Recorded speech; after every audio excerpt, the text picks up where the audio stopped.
นี้เรายังอยู่กันที่โรงแรม Garden View เบตงที่ซึ่งเหล่าไบเกอร์ทั้งชาวไทยชาวเทศนิยมแวะเวียนเข้ามาพักกันเป็นจำนวนมากดูได้จากสติกเกอร์ของชาวแก๊งชาวกวนที่ติดกันอยู่เต็มผนังซุ้มทางเข้าและเมื่อคืนพวกเราก็ได้เข้าร่วมเป็นหนึ่งในนั้นจากการช่วยเหลือของเจ้าหน้าที่อุตส่าห์หาบันไดมาให้กับพวกเราได้ติดกันตามใจและก็ตามสไตล์ขอให้ได้ที่สูงเอาไว้ก่อนและตอนนี้ช่างนีก็กำลังเคลียร์ชิ้นงานที่พอจะทำได้จัดเตรียมเอาไว้รอฝาสูบที่เห็นหน่อยกำลังออกไปหาร้านทำที่ตอนแรกดูเหมือนว่าจะมีกรรมแต่ก็คงจะทำบุญมาเยอะเพราะบิ๊กบอลเพิ่งไปเจอร้านมาเมื่อตอนเช้าหลังจากที่เข้าตัวเมืองไปหาซื้อน้ำแข็งแถมยังเป็นร้านรับแต่งมอเตอร์ไซค์ใช้ได้เลยจริงๆ200ให้ไป400คุณได้ไปต่อ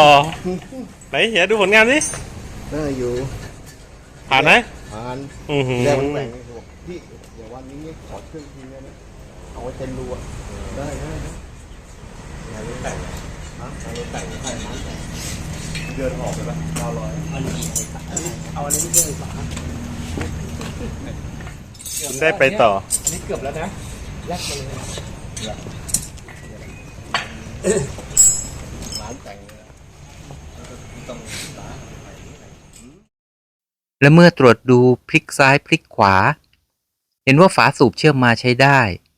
ก็รีบจัดแจงประกอบคืนกลับเข้าไปใหม่จากการร่วมใจของหลายๆคนจนทำให้ใช้เวลากันแค่ไม่นาน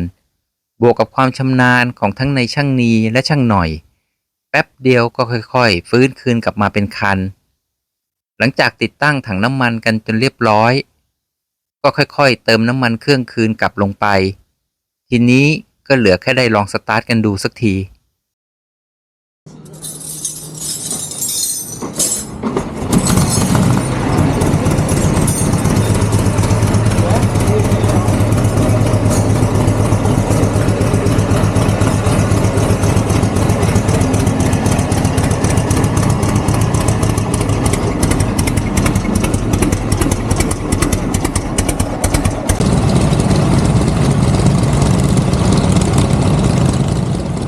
ขณะนี้เป็นเวลา 11:30 นาทีเลิกงามยามดีที่จะได้ออกตัวและจะได้ทำการทดสอบรถของเฮียหน่อยไปด้วยหลังจากที่เพิ่งอัปเกรดกันมาพอได้เวลาติดเครื่องกันจนครบทุกคันพวกเราก็หันหน้ามุ่งสู่ด่านเบตง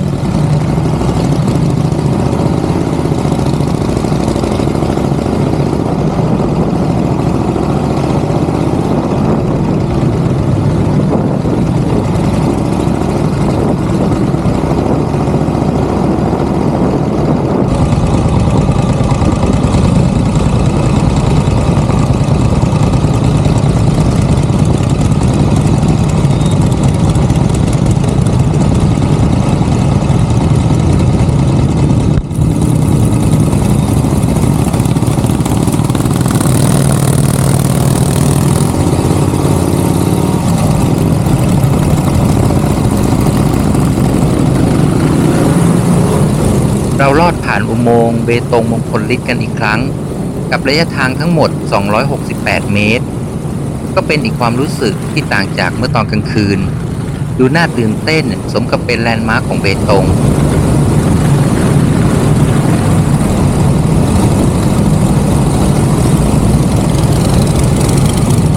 และพอขี่พ้นจากอุโมงค์ก็เห็นตัวพิพิธภัณฑ์ที่ตั้งเด่นสง่าอยู่บนภูเขาดูเข้ากันได้ดีจริงๆ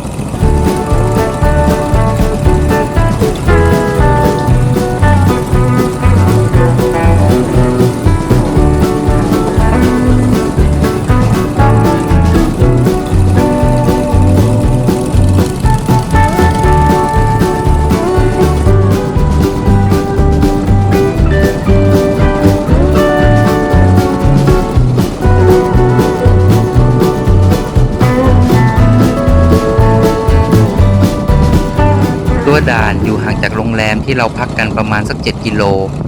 ขี่ขึ้นแค่15 นาที20 นาทีก็มาถึง เ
เราคิดว่าน่าจะใช้เวลากันไม่นาน เพราะอย่างปีที่แล้วตอนที่ด่านสะเดา ก็น่าจะสักประมาณครึ่งชั่วโมงเห็นจะได้ น่าจะใช้เวลาพอๆกัน แต่ดันกลายเป็นติดแงกอยู่ตรงนี้เกือบ2 ชั่วโมง ทั้งจากเรื่องเอกสารที่กรอกกันจนงง ไม่รู้แผ่นไหนของรถ แผ่นไหนของคน วนๆเวียนๆมันอยู่ตรงนั้น แล้วก็ยังปริมาณคนที่ไม่รู้เยอะมาจากไหน แต่สุดท้ายก็ได้ผ่านด่านกันออกมา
แล้วก็มาต่อกันที่ตม.ฝั่งมาเลเซีย นึกว่าจะต้องเสียเวลากันอีกพักใหญ่ แต่กลับดูง่ายกว่าฝั่งไทยเยอะเลย ส่วนหนึ่งก็อาจจะเพราะเราจ้างคนทำเอกสารรอไว้ก่อนแล้ว พอมาถึงก็แค่ยื่นพาสปอร์ตรอประทับตา เลยใช้เวลากันแค่ไม่นาน เหลือแค่รอทีมงานรถเซอร์วิสอีกคันก็เรียบร้อย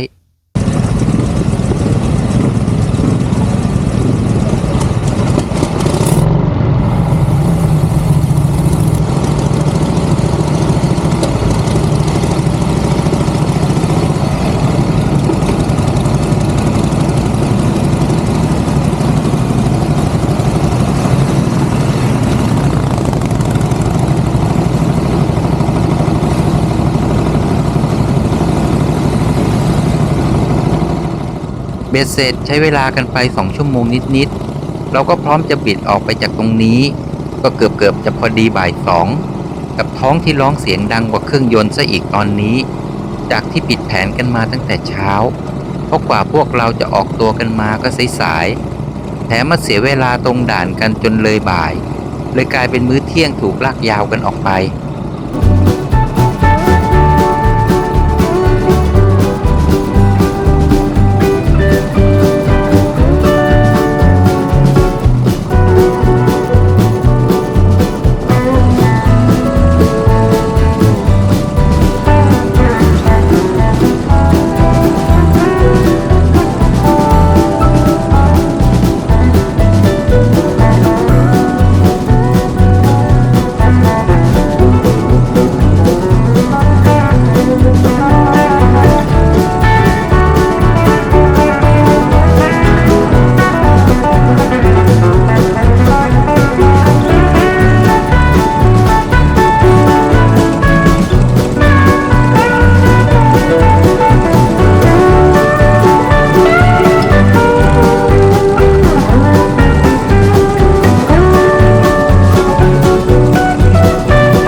เราแวะปั๊มแรกกันแค่พอเติมน้ำมัน ก็ต้องขี่กันยาวๆชดเชยเวลาที่เลื่อนไปในครึ่งวันเช้า เอาลุยลุยลุย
ปลายทางของเราวันนี้อยู่ที่คาเมรอนไฮแลนด์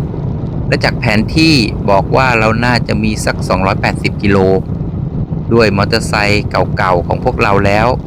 ต้องมีเวลากัน4 หรือ 5 ชั่วโมงแน่ๆแต่ก็ไม่ได้เป็นปัญหาเพราะก็คงน่าจะถึงสักราวๆไม่เกิน2 ทุ่มก็น่าจะพอๆกับที่ขี่กันเมื่อวานเส้นทางก็ดูจะเรียบๆง่ายๆขี่กันสบายไปได้เรื่อยๆ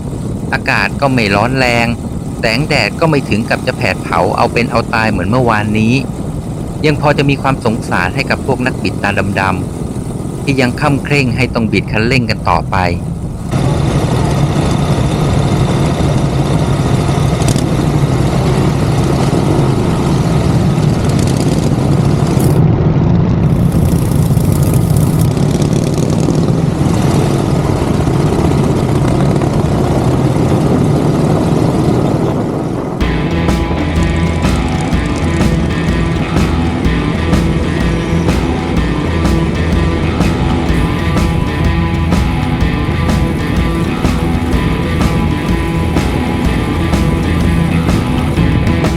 เราแค่มาแวะปั๊มพอเติมน้ำมันกับซื้อหาของกินกันรองท้องประคองความหิวดีกว่าจะต้องหิ้วท้องไปรอตายเอาดาบหน้าเพราะว่ายังต้องไปกันอีกไกลแต่ขืนใช้เวลาระเหยกันอยู่ทุกปั๊มเราคงได้ขี่มืดๆค่ำๆกันเป็นแน่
เรามาถึงปั๊มน้ำมันกันในตอนเย็นๆถ้าเป็นไปตามแผนที่บิ๊กบอลได้บอกเอาไว้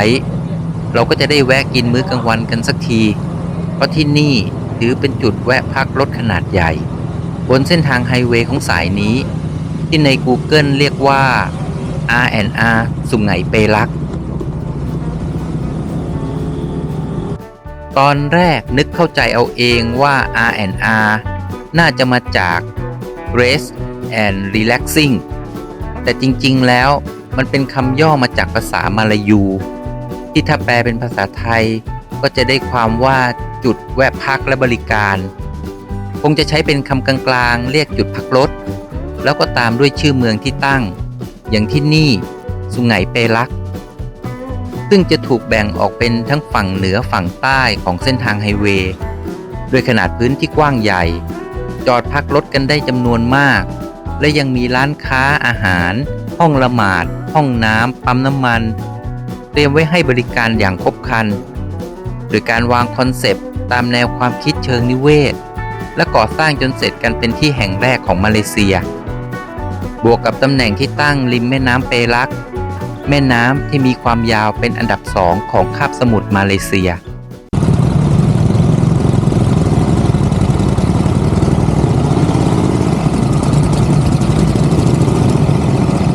หลังจากจัดการอาหารกลางวันกันในตอนเย็นๆ ก็เป็นเวลาผีตากพระอ้อมพอดี ที่เราขี่กันมาตั้งแต่หน้าด่าน ผ่านมาจนถึงที่อยู่กันตรงนี้ตีซะว่าน่าจะราวๆ160 โล ก็เรียกได้ว่ามากันเกินครึ่งทางไปนิดหน่อย เพราะอย่างน้อยๆยังมีอีกเกือบ120 โลให้ต้องขี่กันต่อไป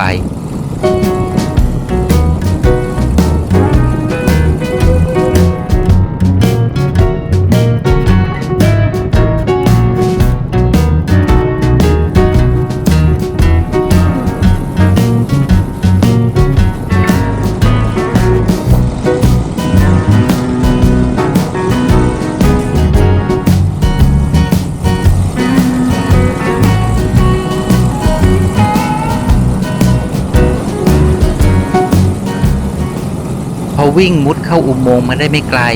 เราก็ตั้งใจเปิดไฟให้คนอื่นได้เห็น แต่กลายเป็นว่าไฟไม่ติด คิดในใจว่าชิบหายกันแล้ว คงไม่แคล้วต้องขี่กันไปในความมืดแน่ๆ แต่ตอนนี้ขอแค่ไปให้ได้ไกลที่สุดก่อนแสงจะหมดก็แล้วกัน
เราต้องขออภัย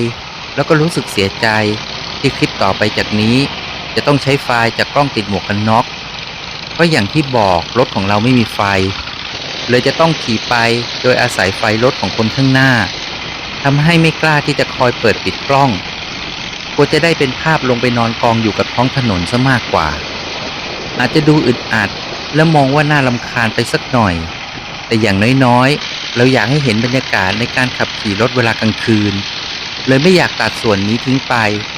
แต่จะพยายามใช้เวลาเป็นแค่ช่วงสั้นๆให้ได้พอเข้าใจกันว่ามันเป็นยังไงกับการขี่รถในถนนที่มืดสนิทไม่ต้องไปมัวคิดอะไรให้เสียเวลาคอยมองไฟคันข้างหน้าเอาไว้อย่าให้หายแล้วก็ขี่ตามมันไปเรื่อยๆแต่ที่เรารู้สึกว่ามันน่ากลัวยิ่งกว่าก็อีตอนเวลามีรถวิ่งทางสวนแถมยังสาดไฟสูงเข้ามาอีกเรียกได้ว่าหน้ามืดตามัวกันไปเลยมันเหมือนถนนหายไปอยู่ช่วงหนึ่งกว่าที่สายตาของเราจะปรับคืนสภาพและยิ่งถ้าเจออัดกันมาหลายๆคันเราจะต้องมองทางกันเผื่อเอาไว้ตั้งแต่เนิ่นๆเพราะจะยกผ่อนคันเร่งก็ไม่ได้เดี๋ยวจะกลายเป็นคาดกับคนข้างหน้ายังจะต้องรักษาความเร็วกันเอาไว้แล้วก็อาศัยเกรงข้อมือเอาไว้หน่อยเผื่อเจอหลุมในบางช่วงที่มีแสงไฟสว่างก็พอจะช่วยพักสายตากันได้บ้างแต่ยังไงก็ห้ามทิ้งห่างกันจนหายเดี๋ยวจะกลายเป็นเรื่องเศร้าเหมือนกับเราในตอนนี้ที่ต้องตามติดพี่เอบ้านฉางอย่างกระปริงหรือเห็บหมาเลยทีเดียวไม่ว่าจะเลี้ยวขวาเลี้ยวซ้ายคอยตามไปแทบไม่ต้องดูทางก็ได้แต่ฝากความหวังเอาไว้อยู่ในมือของอาเฮียพวกเราขี่ลัดเลาะเป็นแถวเป็นแนวกันไปไต่ระดับความสูงกันมากขึ้นเรื่อยๆเหมือนมันจะไม่มีที่สิ้นสุดจนมาสะดุดเข้ากับซุ้มคล้ายอุโมงค์ที่กำลังวิ่งผ่านเข้ามาคล้ายๆกับว่าเมื่อปีที่แล้วเราก็เคยวิ่งผ่านกันแบบนี้ก่อนที่จะไปถึงจุดแลนด์มาร์คที่หากใครผ่านมาจะต้องหยุดถ่ายกับป้ายคาเมรอนไฮแลนด์แขวนติดอยู่กับผนังภูเขาแปลว่าเราเข้าใกล้จุดสิ้นสุดเส้นทางที่จะต้องขี่กันในป่าเพราะว่าหลังจากตรงนี้ก็จะมีชุมชนบ้านช่องมากขึ้นเรื่อยๆถนนหนทางก็น่าจะดูสว่างไสวเราก็จะได้ขี่กันง่ายๆสักทีพวกเราขี่เลี้ยวตามเข้าปั๊มกันตรงนี้ที่นอกจากจะได้แวะพักเติมน้ำมันก็ถือเป็นการเช็คนับจำนวนสมาชิกก็อีกแค่20 โลก็น่าจะถึงคลายความตึงเครียดกันสักหน่อยส่วนจากนี้ที่เหลือก็ค่อยๆขี่กันไปสบายๆและเราก็จะขอปิดท้ายวันกันซะตรงนี้ที่ปั๊มน้ำมันบนคาเมรอนไฮแลนด์ดินแดนที่ราบสูงและเหน็บหนาวกับต่างด้าว2 ล้อจากแดนไกลไฮเวย์ออกไซด์สนิมทางหลวง